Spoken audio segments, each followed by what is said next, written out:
Okay, well, it looks like most everyone is here, so I'm going to go ahead and get started.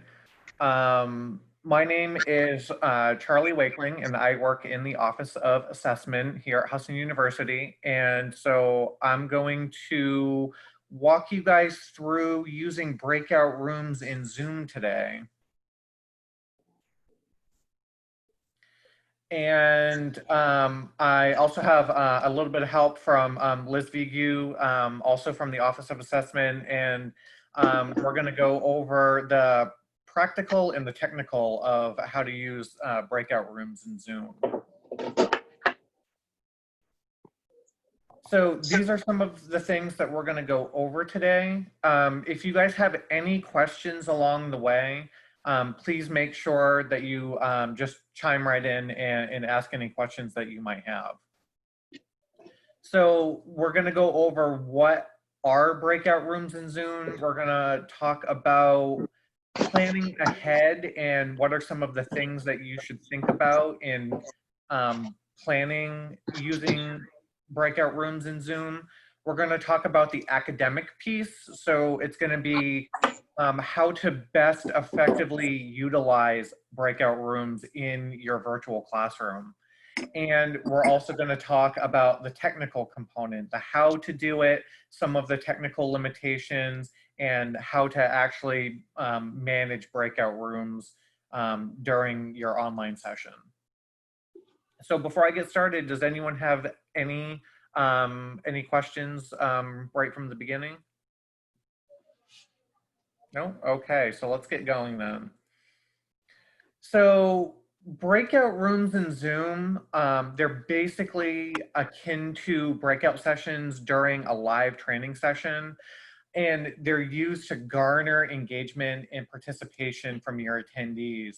So I put AQ on here. So those of you that might have gone through the AQ training or any sort of facilitator training in any previous jobs or anywhere else, you want to think of breakout rooms in Zoom as using breakout sessions or small groups or small group activities inside of your live classroom. They're exactly the same thing. You're just using a different medium to be able to do that. You're meeting virtually instead of having people in the front row turning to the row behind them and being able to meet in person and talk or discuss or do whatever activity you've assigned for the groups to do. So with this, planning ahead is key, and one of the acronyms that I tend to use in relation to planning is pace yourself. Planning ahead changes everything. So the academic pieces of planning ahead, what are your students going to be discussing? What are the expectations that you have for the students, and what are those deliverables? You're having them break out into groups. So what is the purpose of that small group activity? What are you going to have them do, and what do they need to come back to you with? On some of the technical end of planning ahead, some things to remember is once the breakout rooms are active, you can't create any new ones. You would have to start completely from the beginning. So you want to plan ahead and make sure that you know how many breakout rooms are you going to need. Potentially, what are your breakout groups going to look like? How is that breakdown going to affect group dynamics? Do you already have groups, small student groups that the students work in, and so you're going to be assigning them that way? Or are you going to be just having them randomly generated by the system and just have them break out into, say, 12 participants down into 4 groups? There's 4 people, and it doesn't matter who is in which group. Some of the things to be aware of here in this particular presentation, we have a bunch of people from the Office of Assessment and the Office of Online Learning here with us today, helping out and observing. They're set up as co-hosts for this meeting. So if I decide to automatically or randomly break everyone out into breakout rooms, even though they have a little bit more control over this meeting than regular participants, they get treated as a regular participant. So if I randomly create rooms and have the participants assigned, all of my co-hosts are going with the regular participants and getting randomly assigned to a room. One other thing when it comes to planning ahead is, how are participants connecting to your meeting? What types of devices are they going to be using? Because there are some technical limitations that we're going to get into a little bit later. There's also the recording of the meeting. Whether you are recording the meeting or whether the students decide to record the meeting, there are some technical limitations related to that as well, and we'll get into that a little bit later as well. And then you also have a number of room and participants per room limitation, which for our purposes at Husson, I don't think that individual classrooms are going to run into those technical limitations, but I'll share those with you a little bit later as well. So right now, talking about breakout room activities and the practical application of that, I'm going to turn this over to Liz Vigue, Dr. Vigue, and she's going to talk to you a little bit about the practical application of using a breakout room activity. Good morning. So one of the things that we want to sort of encourage you to do is to, again, as Charlie said, pre-plan how you're going to sort of manage those breakout rooms. And one way that we would like to encourage is to form your groups and think about who is going to be in your groups, and then talk with your students about the norms that they have observed and that they think would be really important for them to do productive work when they go away from you for a little bit, to sort of, you know, grapple with some of the information that you've explained to them. And so just like you would in a regular classroom, where you might say, what norms do we need to make this classroom work effectively together?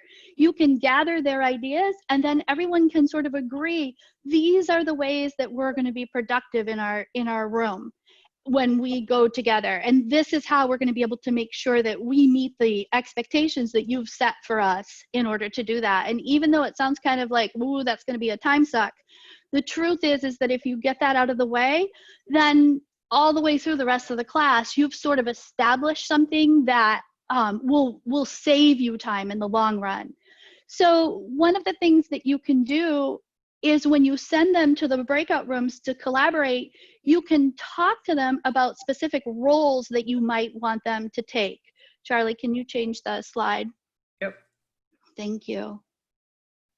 So you probably have had them either listen to a lecture, or you have just given a lecture, or you've had them sort of do some reading, or you know, they've come in contact with some content in some way.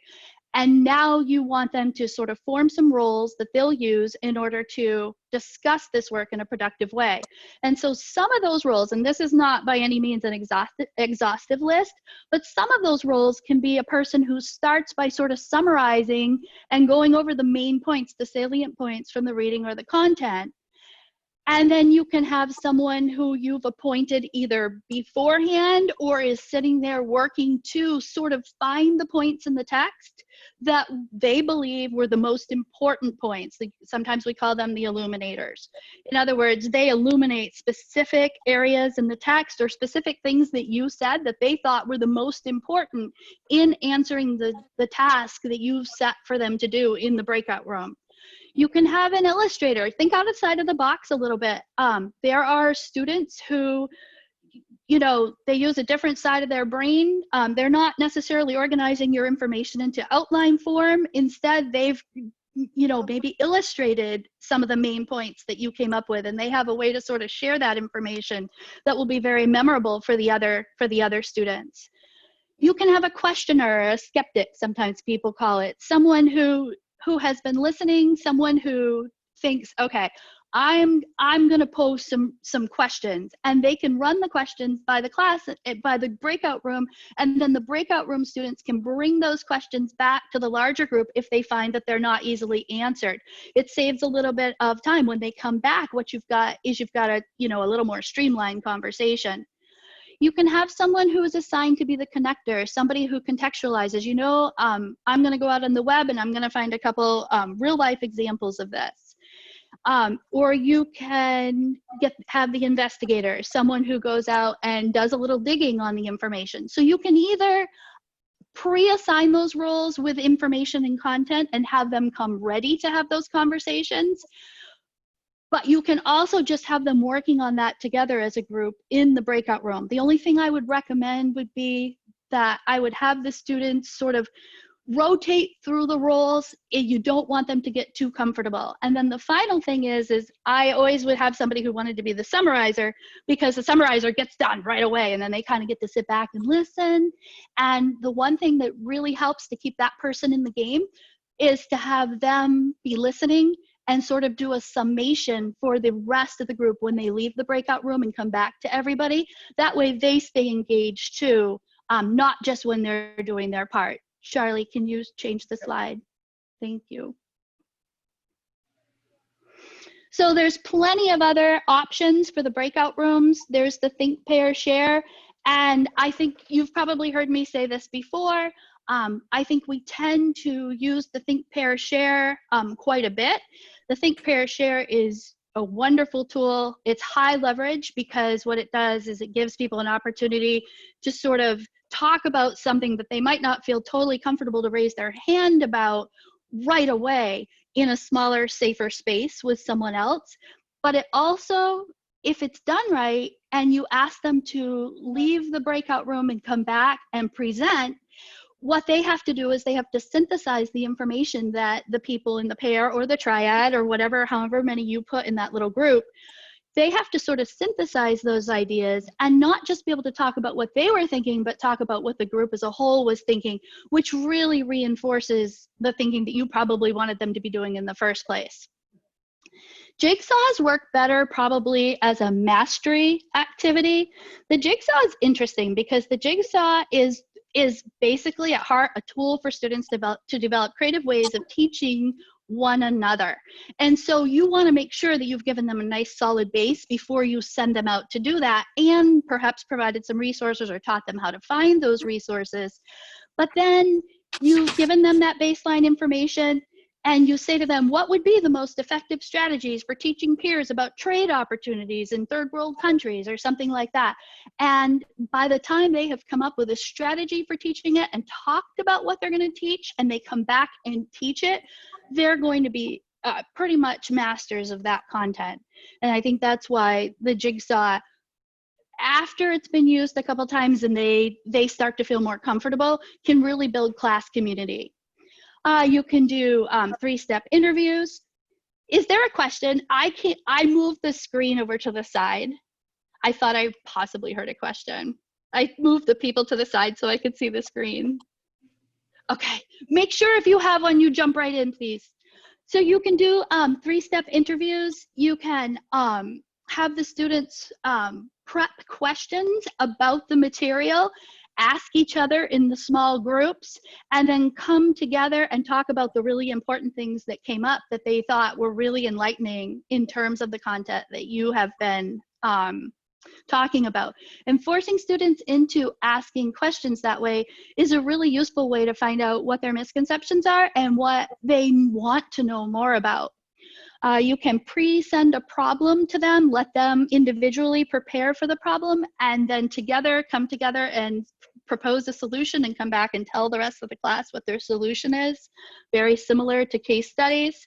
Or you can do things that have handouts. You can send handouts to the students. One of the students can post it, project it in the breakout room, and they can fill it out together. So for example, you can have a matrix, and you could have sort of defining features in music, and you could have blues and jazz across the top, and you know, they could make a decision as to whether blues fit that defining feature or jazz fit that defining feature better, and that would sort of force them into being able to sort of think through some of these distinctions. All right, so next slide. The other thing that you can do, that you may want to do in order to sort of enhance the breakout room experience, is to have a conversation. And it's a little bit like what I said earlier. It's going to seem like a little bit of a time suck at first, but it'll be worth it down the road if you talk to the students about clarifying questions, elevating questions, and funneling questions. The reason for that is that the students aren't necessarily going to be expert question askers, and they may not know how to have super productive conversations. And so if someone's talking and you need more clarification, or you want to build that conversation out, or you want to narrow that conversation down, these are questions that you can teach the students to use that will sort of help them to be able to do that in a way that doesn't make the person speaking feel like, oh, they don't understand, or I'm not doing a good job with it. But it just gives them some tools for that, the nice, clear communication. So clarifying questions help draw out more information, help the students. I'm not super clear about what you meant. Will you give us an example?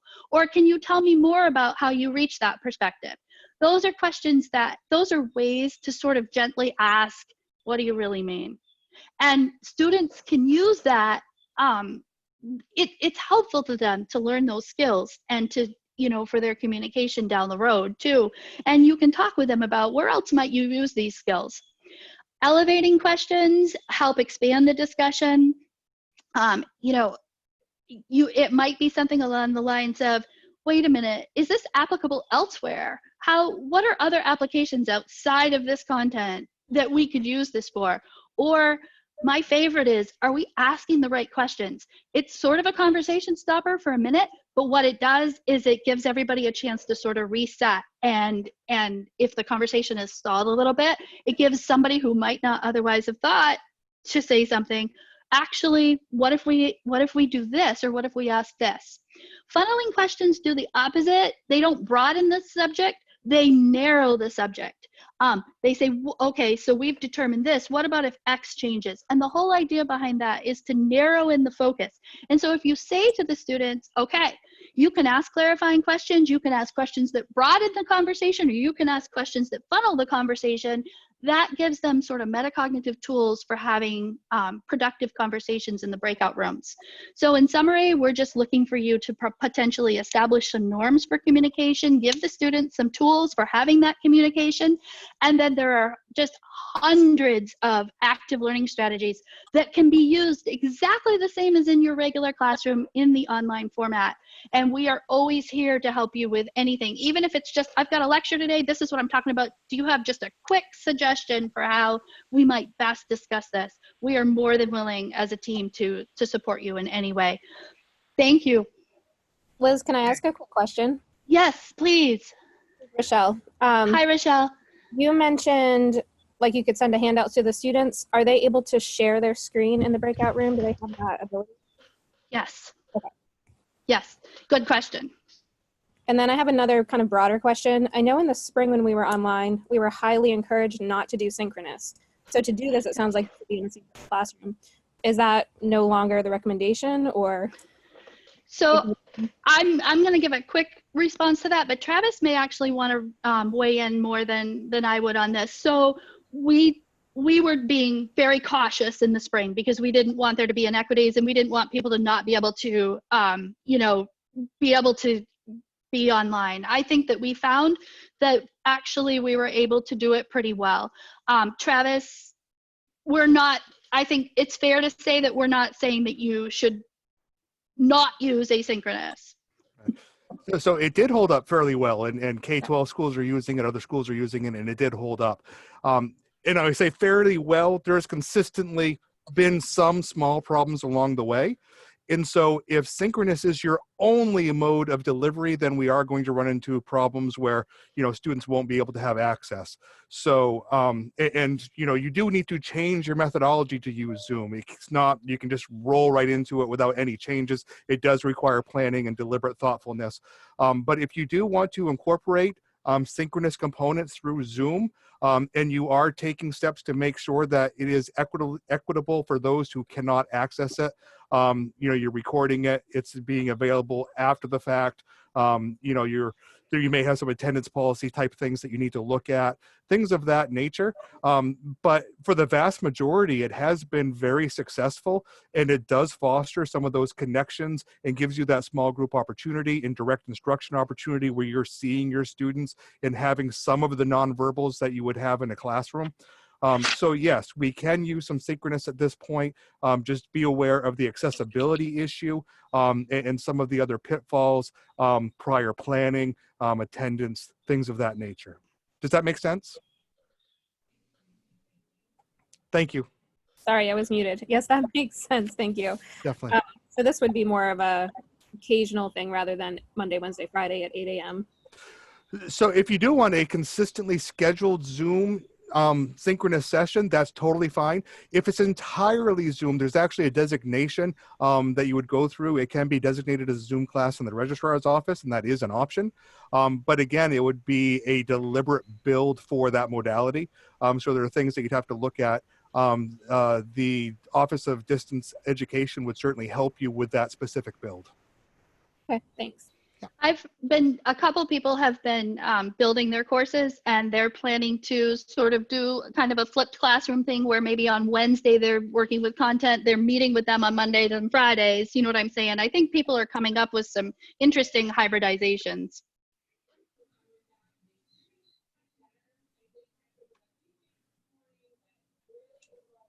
Okay, awesome. Thank you, Liz, and thank you, Travis, for that. And thank you for your questions. That's great information and great questions. So now we're actually going to do a breakout activity. And so I'm going to break you guys up into 3 different breakout rooms. And I have a couple things that I want you guys to think about and then bring back to the larger group. I want you to think about and discuss in your groups what kind of activity would be appropriate for your discipline, and how are you going to ensure the breakout room activity is productive? Other than discussing and thinking about those 2 questions right there, what kind of activity would be appropriate for your discipline, and how are you going to ensure that the activity is productive?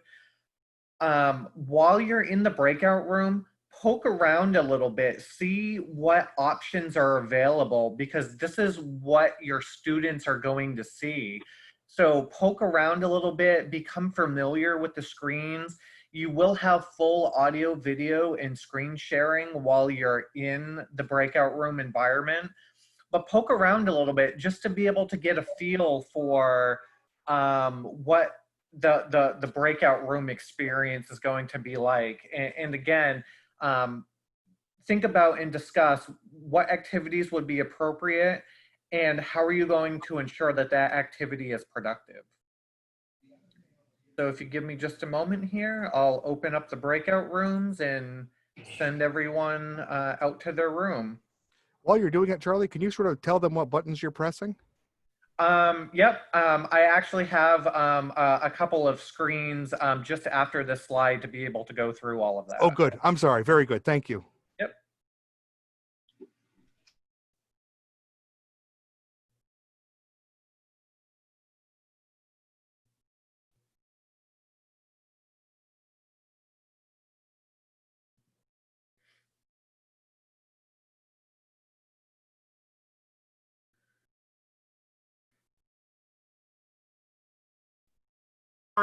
A presence on campus, but I'm not sure how that's going to look.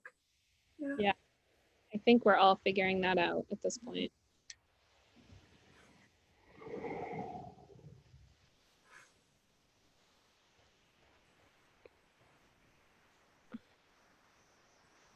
Sorry, group, my internet went down. So yeah, that's one of the technical difficulties is if your connection dies and you get booted from the Zoom meeting, you are disconnected from the group that you were originally assigned to. So whoever is hosting the meeting kind of needs to pay attention to that and then reassign you to a meeting.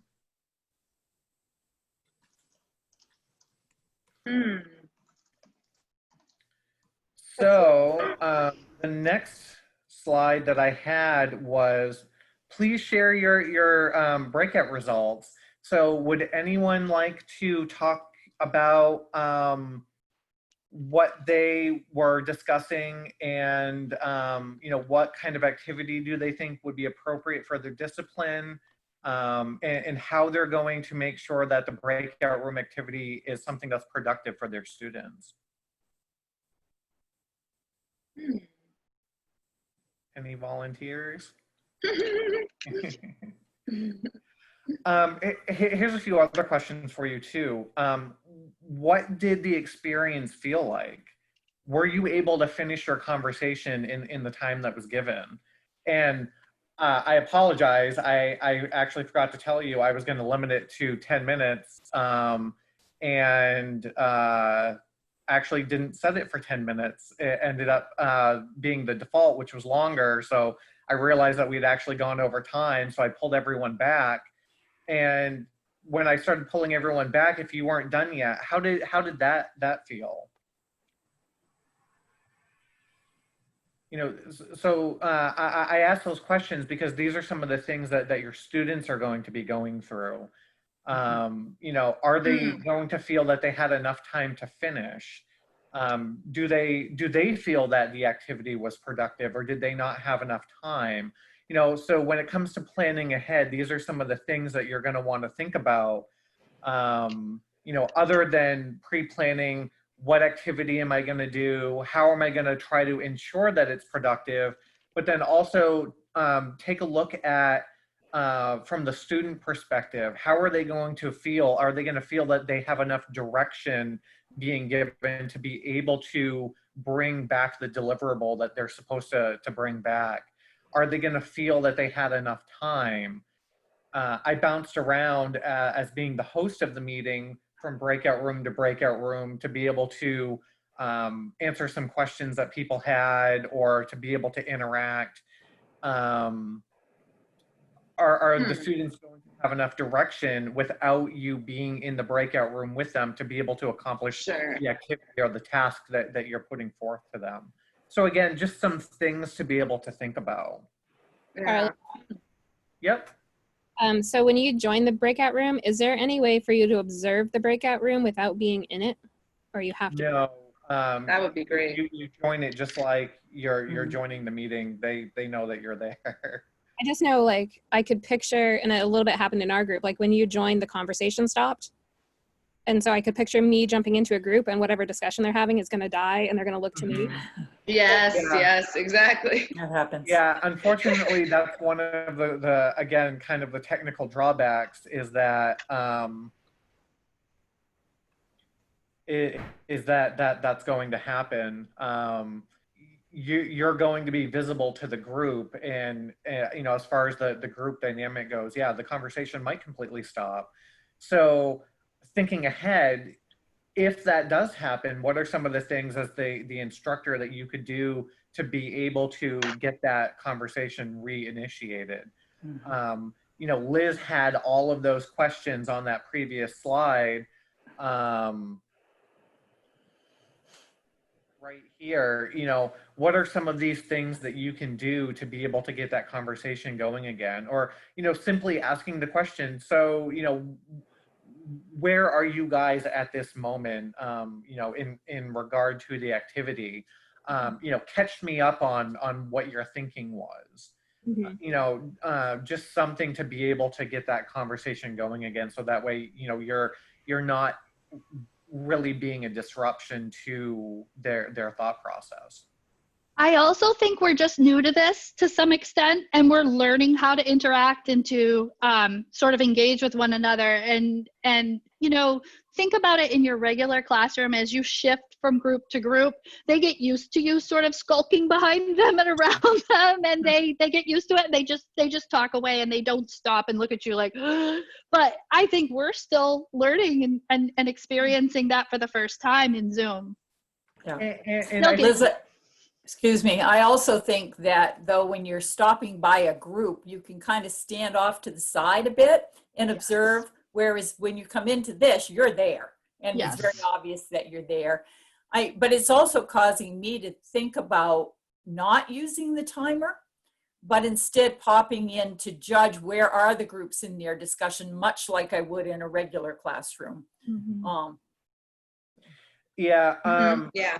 There is a timer up in the corner by default because you have to tell the system how long you want them to be away in a group. And so by default, there's a timer that says, you know, this is how much time you have left. And I had just noticed that it wasn't the 10 minutes like I thought that it was. It was by default set to 30 minutes and we were already 15 minutes in. So I said, oh, you know, crap, you know, we only have an hour. We still have a lot to cover. So I pulled everyone back. But yeah, you guys are right. You know, in a live environment, you can listen from half across the room. So you don't have to be hovering right over and the students know that you're there. But I also think that sometimes, even if you are a little bit too close to an in-person group, that they are aware of your presence still. And so that still might change the conversation, whether you think it does or not. They know, well, you know, they're, you know, less than 5 feet away from me. They're probably listening. You know, do we want to continue with what we were saying, or do we want to, you know, shift what we were talking about? So. But definitely, you guys are bringing up good points and definitely some good things to think about. Charlie, I think we'll be so. Go ahead. one of the other things is the possibility that in the settings you can actually ask Zoom to record the various breakout rooms separately. So then you, as an instructor, depending on the use of the room, you could look at those after the fact and then provide feedback without having to worry about dropping in. That's another possibility for a very specific use potentially, but. Yeah, we're gonna go over recording in a little bit, but as far as recording goes, if you're recording to the cloud, it only records the main room, the room that we're in right now. If you wanted to record the individual breakout rooms, it has to be done locally and by someone who's in the room the whole time. But we'll go over that in just a little bit, which again is a technical limitation. So jumping into some of the technical limitations, some of the things to think about are the types of devices that or ways that your students are going to connect. If you have people joining on the mobile Zoom app, so there is video, but they're doing it from their smartphone, or if they're calling into the breakout room, you can still have them participate in the breakout rooms. The only difference is, as an instructor, if you are connecting via the mobile app or if you are calling in to the Zoom meeting, you can't manage the breakout rooms at that point. It has to be done by more flexible device like your laptop or your desktop computer. And going along with that, Chromebooks or using the Chrome operating system or Zoom rooms, those people are unable to join breakout rooms. So anyone with a Chromebook, they're stuck with being right here in this main room. So having a little bit of background on how your students are potentially going to connect is some of that planning ahead and pacing yourself.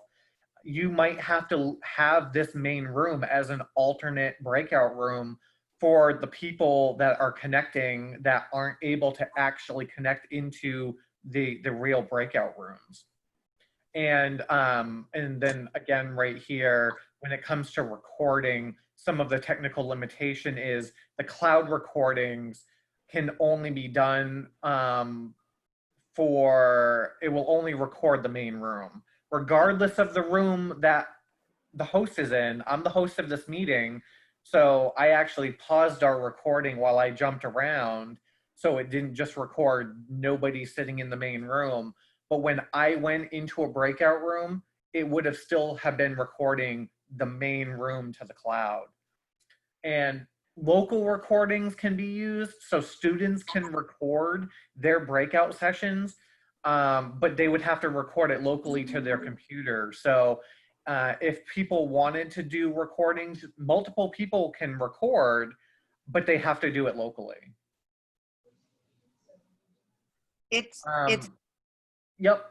it's just something to think about as an option for group work and group participation, and a way to capture that. And also in our small group, we also talked about all the different roles that were discussed. Another one could be a technology person in there, because sometimes you'll have people who are a bit intimidated by a small breakout room.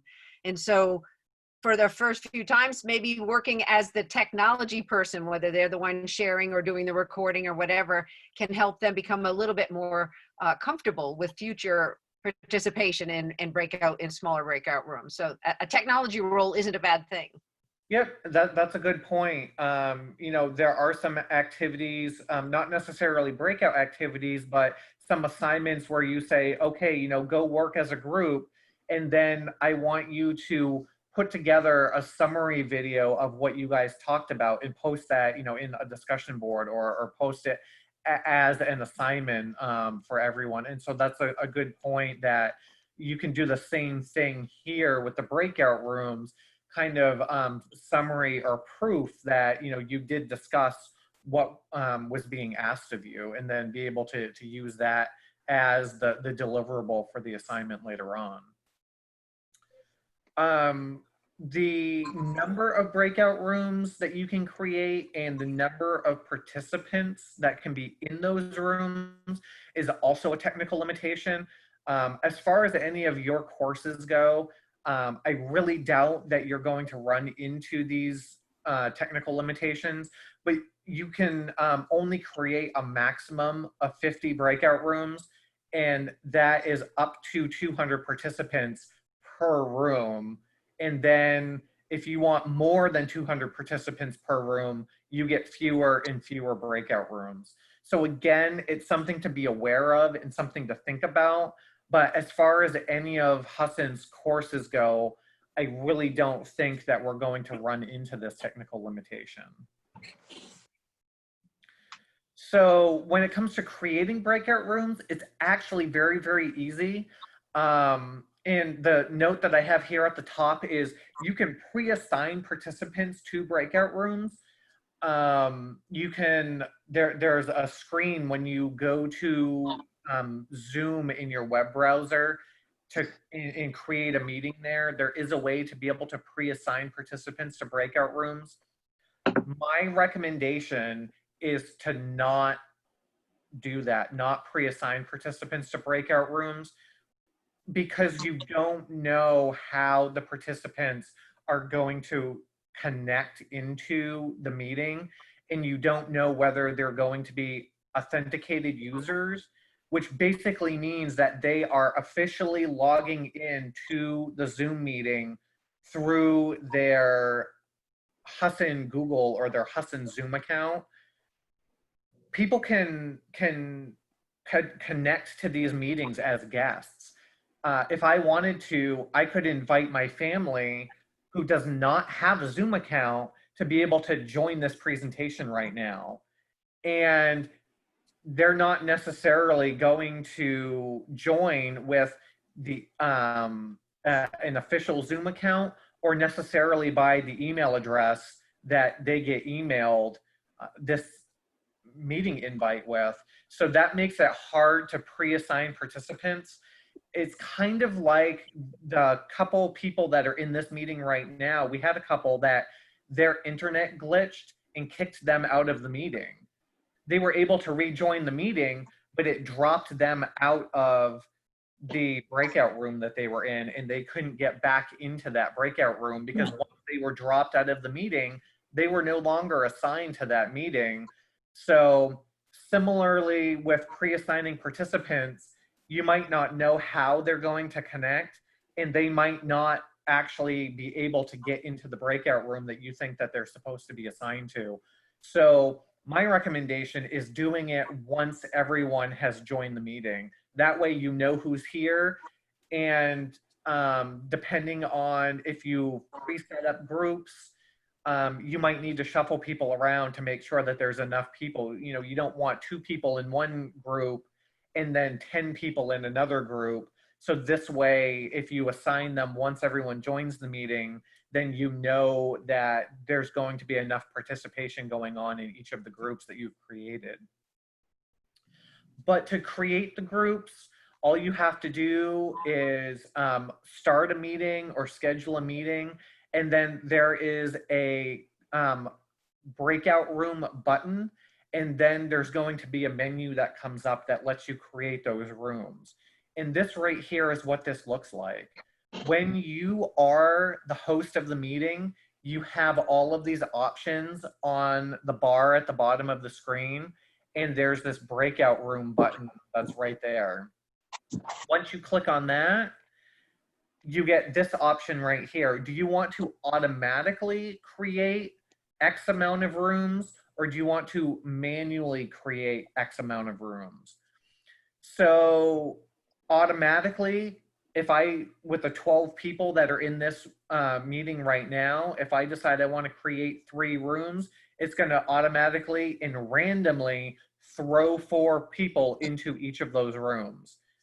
If I choose manually, it's going to create however many rooms that I want, and say I create 3, and then it's going to let me decide who is in each room. If I automatically create the rooms and it randomly throws people into rooms, I can still reassign those people. And as I stated before, we also have a bunch of people from my department and from the Department of Distance Learning here who I've set up as co-hosts. So they're here to help me. They're not really participants, but having this set to automatically is going to treat them like regular participants. So I could theoretically have Liz and Travis and Gretchen and Elaine be automatically all assigned to the same room. Well, they're here to help me. If they all end up being put into the same room, they're not really able to help answer questions inside the other groups and help steer any sort of conversation. So in this instance here, automatically doesn't help me. So I decided to manually assign everyone to the rooms. So once you decide to create the rooms, this is what it looks like right here. For this example, I've only created 2 rooms, and there are assign buttons right there. If you click on the assign button, it pops up a list of everyone who is currently not assigned to a breakout room, and then I can just check off the boxes of the names. And I can show you what that looks like here in just a moment. There are a lot of options, which you can see there's an options button down here at the bottom. And these are the options that you have. Once you've created the rooms, you can move all participants automatically into the rooms. You can allow participants to return to the main session. You can the breakout rooms can close automatically after so many minutes. I can, as the host, get a notification when the time has expired. And then there can also be a countdown after closing the breakout rooms, which gives participants a little bit of time before they're actually returned to the main room. And this right here is what that screen looks like. These options right here that are checked off allow participants to return to the main session at any time. And the countdown after closing, which is 60 seconds, those are set by default. And when you've created the breakout rooms, if you try to check off, because I actually intended for our breakout rooms to close after 10 minutes, and I also wanted the breakout rooms to be able to open automatically. When I opened the rooms, I wanted it to automatically send everyone out to each of the rooms. You have to check these off or change these settings right before you open the rooms for everybody. Because if you don't, it's only going to have these defaults right here. So for my case of opening the rooms for us, I checked off move all participants automatically and breakout rooms close. It did that automatically. I checked those boxes, and those are the settings that were used, although I forgot to change 30 minutes to 10 minutes. So the counter for the remaining time was going based off of 30 minutes, not the 10 minutes that I originally intended in my head. So when you're looking at these alternative options, you want to check these off or verify what they are just before you open all of the meeting rooms. And so this right here is what the screen looks like once you've started assigning people. So you can see Elaine's name here, for example. I can move her out of room 1 and I could move her to room 4.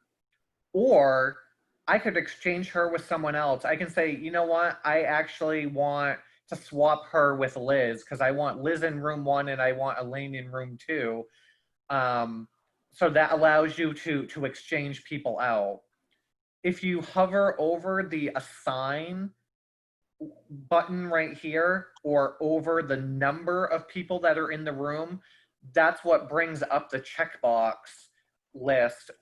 So if we had a bunch of other people that weren't assigned to a room, I could hover over this number 2 right here, and I can say, I want to add Professor Booker and I want to add Travis into this meeting, saying that they've actually already joined the Zoom meeting. For this particular screenshot, no one else had joined the meeting, so these 3 names were the only ones that I had available.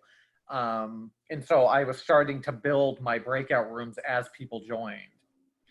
And then so this right here is the open all rooms button that you want to make sure that all of these options are the way that you want them, you know, by going to this options button right here before you open all of the rooms. So I should have verified that, yes, this actually said 10 minutes, not 30. And then once you open all of the rooms, as the host, you stay in the main room. Everyone else gets kicked out to whatever breakout room that they've been assigned. Or in this instance, if I hadn't checked off the box, move all participants into breakout rooms automatically, students would actually get an invite that says you are being asked to join breakout room, whatever the number is, number 4. And they would have to click the button to be able to join the room. There are a lot more options that are available when you're creating the rooms. Again, you can move or exchange participants. From this screen right here, I can add or delete rooms if I want to. Or you can also recreate the rooms. If I start putting the rooms together and go, oh, well, now I have a bunch of people that I wasn't expecting to show up, and I want to put everyone in rooms by department or discipline. And I've been building them kind of randomly. This recreate button allows me to just start over from the beginning. It will delete all of the rooms, it will take everyone out of them, and it will let me start over from scratch.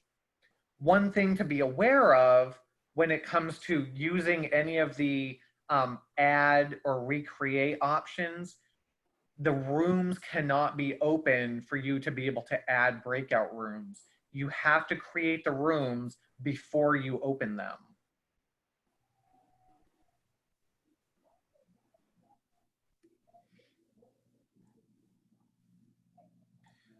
Okay, and then this right here is the example of the checkboxes.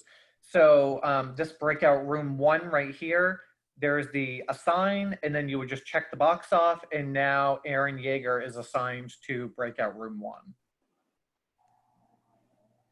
1. Moderating breakout rooms, I just want to be mindful of the time. We have gone over. We're almost finished. And so I just wanted to get to the moderating part of the breakout rooms. As the host, you can jump around from room to room and be able to interact with the group. And some of those questions that Liz shared earlier, be able to use some probing questions to be able to see what they're talking about and to be able to maybe help them move their thinking along. And the participants have the option to be able to ask for your help. So there is an ask for help option when you're inside of a breakout room, and it will message the host.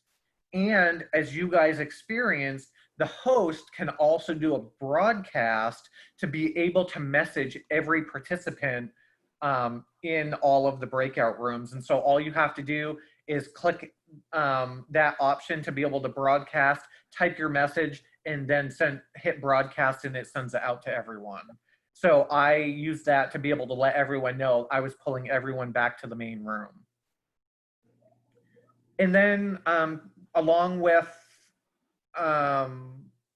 planning ahead, practice, practice, practice.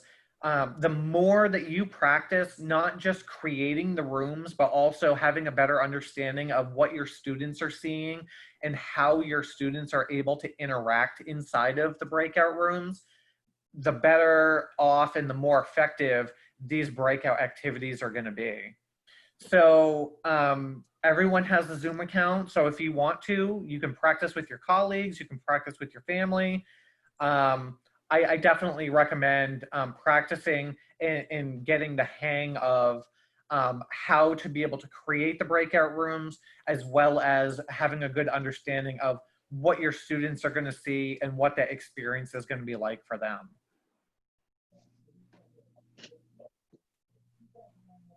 And if you have any questions, you can always ask any of us, send us emails.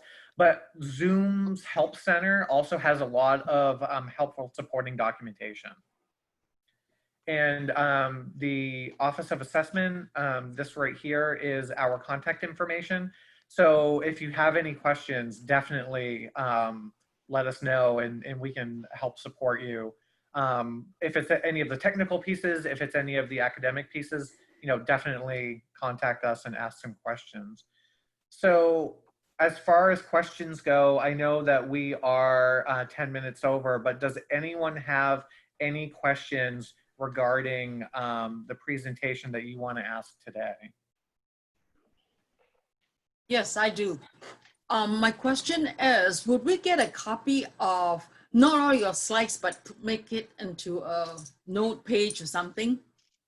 Yep, I can give you a copy of the PowerPoint slides. We're also going to be posting this video where all of the other training videos have been posted, so you'll have access to that as well. And yes, I can make some quick notes for you as well on kind of like a checklist on, these are the things that you kind of need to do to be able to step down through the process. Okay, that would be most helpful. Thank you. Instead of going through the whole video. Thank you. Anyone else have any other questions? Well, if that is it, thank you guys very much for being here, and thank you for Charlie. and again, if you guys have Thank you, any Charlie. questions, definitely email us or call us and let us know. All right. Thank you very much. It's very informative. Yeah. Bye all. Thank you. Bye. Bye. See you next time.